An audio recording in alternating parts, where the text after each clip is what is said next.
Welcome to the Kerri Lane Show. I'm Kerri Lane. Today, you're going to hear a shocking warning, to say the least, that President Trump has issued to his own team, including his Vice President, J.D. Vance. This is not anything that you would typically expect from this president, but I've got the inside scoop. Also, Scott Jennings takes down a CNN pundit over Signalgate. It's really good. Plus, Representative Tim Burchett, he's being labeled a national treasure after a mic drop moment when confronted by a liberal. Lots to unpack today. We're also going to dive into controversial Judge James Boseberg's daughter and reveal some intriguing connections between the nonprofit that she works for and the judge's latest rulings. I've gotten a lot of comments from viewers on this one asking me to dig a little deeper, so I did over the weekend, and I can't wait to share those details with you. But first, Gavin Newsom with this scathing message for the Democratic Party. I mean, this idea that we can't even have a conversation with the other side. You have to. They won. Thank you. That's it. Bottom line. And by the way, or the notion we just have to continue to talk to ourselves or we're in the same damn echo chamber. These guys are crushing us. The Democratic brand is toxic right now. We had a high water mark 2 weeks ago, and that was a CNN poll at 29% favorability. It's dropped in the NBC poll down to 27%. It's one thing to make noise, but you also have to make sense. And I think with this podcast and having the opportunity to dialogue with people I disagree with, it's an opportunity to try to find common ground and not take cheap shots. I'm not looking to put a spoke in the wheel of their, or at least a crowbar in the spokes of their wheel to trip them up, to your point. And I think it's important. Democrats, we tend to be a little more judgmental than we should be. This notion of cancel culture, you've been living it. You've been on the receiving end of it for years and years and years. That's real. And Democrats need to own up to that. They've got to mature about this. This guy is clearly running for president in 2028. There is no other explanation for him abandoning his far-left policies. The question is, will voters be willing to look past the devastating response to the California wildfires? Or what about Newsom's support for Prop 47, which downgraded crimes here in California like theft and drug possession from a felony to a misdemeanor?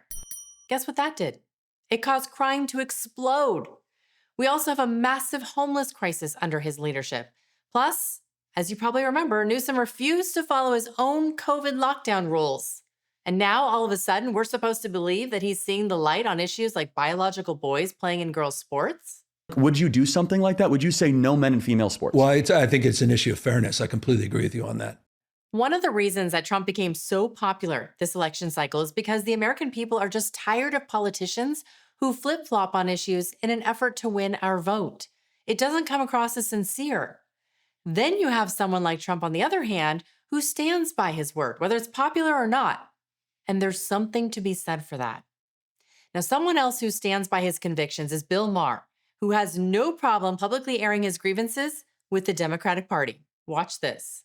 I was very mad at the Democrats when they lost because I said, my two big issues are democracy and the environment, and now I don't have a champion for either. So you lost, and that's what you gave me. So don't be mad at me for calling you losers. I think Maher is starting to realize that his party isn't as tolerant as they say they are, which is maybe why he accepted an invitation from the White House to have a private dinner with President Trump. Kid Rock makes it happen. What do you think has been the response so far? What do you think it will be, and why are you doing it? Which I'm totally for, by the way, and I love it. I get it. Well, I'm doing it because, first of all, it was presented as a dare. not a dare. No, just like, maybe this is a beginning to heal America. If two guys who've been at each other for so long, I mean, it's kind of a Nixon to China thing. I have the credentials. There was nobody who was harder on Trump or more prescient about the fact that he wasn't going to leave office voluntarily than I was. I feel like I have the credentials. But they also respect me because I'm honest about the woke train to crazy town. I get to go to the White House. And yes, that is the structure of this dinner, is just let's talk. Let's talk to each other face to face. Let's not stop shouting from 3,000 miles away, you know? So if they expect me to be leaving in a MAGA hat, they're going to be very disappointed, but I know they don't. And I think it's going to be, you know, look, it probably will accomplish very little, but You got to try, man. You got to try. Maybe Maher will get those juicy details to the shocking warning that JD Vance just got from the president, which we're going to get to in just a second. But you have to give him some points, right, for being willing to reach across the aisle. Remember when that was a selling point in a political campaign? However, now the Democrats think the better path forward for the country is to fight the opposing team at every turn, which is why we've seen every lawsuit possible thrown at the Trump administration. And speaking of that, many of you asked me to look into Judge James Boseberg's daughter. For those that aren't familiar, he's the one responsible for delaying the release of Hillary Clinton's emails until after the 2016 election. He also ruled on many J6 cases and floated the idea of creating new laws to punish those people even further.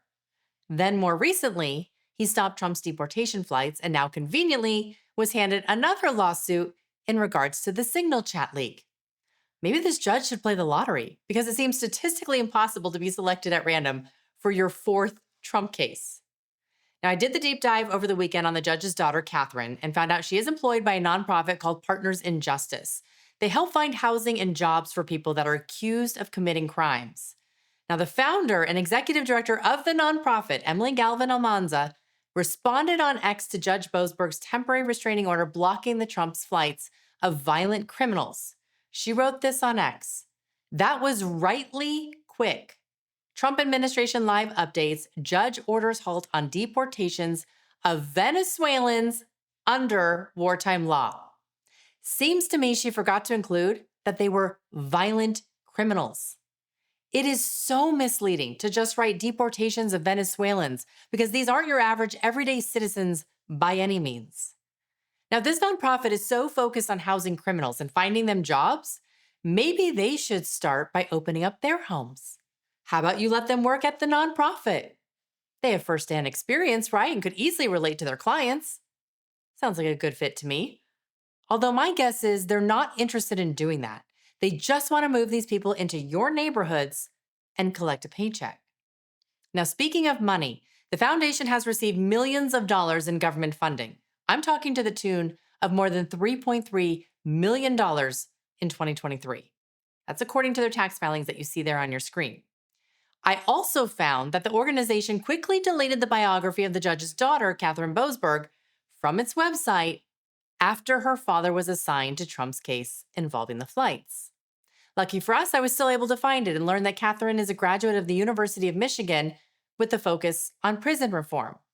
She also worked as a case manager helping people convicted of crimes who were given alternatives to incarceration. Sounds like she has a soft spot for criminals, which puts her in complete alignment with the foundation's top boss. Check out this video I found of the nonprofit's founder opposing the Laken-Riley Act. She is actually arguing that this new law lowers the bar for criminals to be deported and strips judges of their power, meaning the judge doesn't have the opportunity to make exceptions for criminals like the one a judge made for Laken-Riley's killer. The Laken-Riley Act strips away that decision-making for the entire category of people who are immigrants. And it does it for crimes we would normally consider really minor, like including shoplifting, petty theft. In other words, if a young mom is accused of shoplifting under the Laken-Riley Act, a judge doesn't get to say, gosh, this is a young mom stealing diapers and formula. Maybe we should not separate her from her child. Instead, detention is mandatory. The judge gets no say. That mom is gone. She is more concerned about empowering judges and defending illegals than she is about keeping our own citizens safe. It is all starting to make sense why Judge Boseberg's daughter is working for this nonprofit.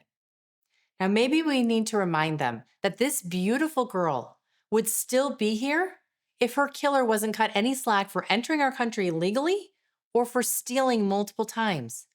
Do you think she even realizes how offensive her comments are to the friends and family of Laken-Riley? Probably not. And what's even more mind-blowing is she turns on the American people over this horrific tragedy and says, "You're the problem." U.S. citizens commit twice as many violent crimes as immigrants, 2.5 times as many drug crimes as immigrants, 4 times as many property crimes as immigrants. In other words, when we ask, like, where is all the crime coming from? Baby, the call is coming from inside the house. This bill is cruel, un-American, and not solving any problems. So a couple of things here. First, to say this bill is cruel She is literally arguing that deporting people who came into our country illegally and then stole from us is cruel. But a young woman being brutally murdered by the very people she's trying to protect is what exactly? This woman needs to be put in a room with Laken's family, and she needs to see and feel their pain, because the very laws that she's advocating for enables these tragedies, and it's about time the left's feet are held to the fire. Second, for her to say U.S. citizens commit more crimes is just a bizarre argument. I mean, is she trying to argue that we should actually be fine with illegals committing crimes because they do it less often than American citizens? How about anyone who commits a crime pays the full consequences of their actions? And if you're here illegally, that means you go back home. Another avoidable tragedy is this 21-year-old Honduran illegal alien who is now accused of murdering a Georgia mother of 5 and grandmother earlier this month. Now, according to the Department of Homeland Security, he entered the United States illegally in 2021 under the Biden administration. He was arrested by the U.S. Border Patrol and issued a notice to appear and paroled into our country. When does the left think enough is enough? How many more women have to die at the hands of illegals for women like Emily Galvin Almanza to stop defending people who break our laws? I would love to know the answer to that. In the meantime, it is the moment a lot of you have been waiting for. The left has been obsessed with the Signal chat leak story and continue to claim that no one has taken responsibility for it, which is false. Mike Waltz has taken full responsibility for creating the chat on live television, which you can find in my episode titled The Shocking Connection. But Trump has also acknowledged it's a problem that cannot happen ever again. Well, apparently the president took that message one step further with his staff behind closed doors. Watch this. Let me correct the record, because I have the best sources in the White House of any reporter in the country. He's not protecting anybody. Believe me, all of them got the message, including J.D. Vance, all right, that if you do it again, you're done, you're history. But the president is not going to say that to the public. You want him to. CNN wants him to, but he's not going to do it. But to think that he's just blithely going along and this is okay is a fantasy. It's not true. He's angry about it. Why? Because it made him look bad. As Admiral McRaven, a highly respected Navy SEAL leader, once said, all great leaders will praise in public and criticize in private. And that's what President Trump did there. Now, over at CNN, things went off the hook. Scott Jennings went toe-to-toe with a Democratic pundit who tried to argue the same argument that all the left is saying, and that is that this communication leak apparently is by far way worse than the Afghanistan withdrawal that left 13 U.S. soldiers dead. This is actually what most people would think was, if someone has behaved in a way that puts American lives at risk, they should be held accountable for it. Scott, what's your response? Laura, may I, since she addressed me, I'll answer it. Please. In a Democratic, you don't have to make up hypotheticals, Lulu, about if this happened in a Democratic administration. Let me take you back in time. In a Democratic administration, the Secretary of Defense oversaw a disastrous military operation in which 13 servicemen died in Afghanistan. Then, to try to make up for it, they vaporized like 7 children in a drone strike. Then later, the Secretary of Defense went AWOL and didn't even tell the commander-in-chief. This is a completely you don't different have to come up with a hypothetical, these are two Lulu, different things that you're discussing. the bar And I can apparently take you is back in very time, high, Scott, and I very can high talk for about the Iraq dismissing a War. Secretary of Defense. I don't want your words Scott, to we fall can on do ears that this as cannot much hear as you you. like. Lulu, what's your reaction? My reaction is, it's not the same thing. I can take you back in time and talk about the Iraq You're War. right, because people There are died. different things People that died in the make. last There case are and not in people this make case. mistakes. This was using an unsecure method of discussion by the top members of this administration to discuss top secret, a top secret and Who very died? important. In which case did people die? Does anyone actually believe that if that had happened under Joe Biden, somebody would have been fired? How do these Democrats sit here and continuously make these arguments knowing that they're going to be countered with examples where Americans actually were killed? It doesn't even make sense, and it just shows how detached they are from reality. All right, let's move to this. This is just a little special moment I saved for you. It's purely entertainment value, but it's a moment that has Benny Johnson calling Representative Tim Burchett a national treasure. Watch this. Kerri, do you trust Trump's national security team to keep our war plans top secret? You trust your mother every night to fix your Hot Pockets and make sure your Game Boy is turned on. This guy is quick on his feet, that's for sure. All right, now if you haven't already heard about the large-scale scandal that the Biden administration was conducting, you have got to check out this next video. It's not your typical fraudulent Doge story. This is much bigger, and I guarantee you, it will make your jaw drop. So go ahead, click on it now, and have a great rest of your day.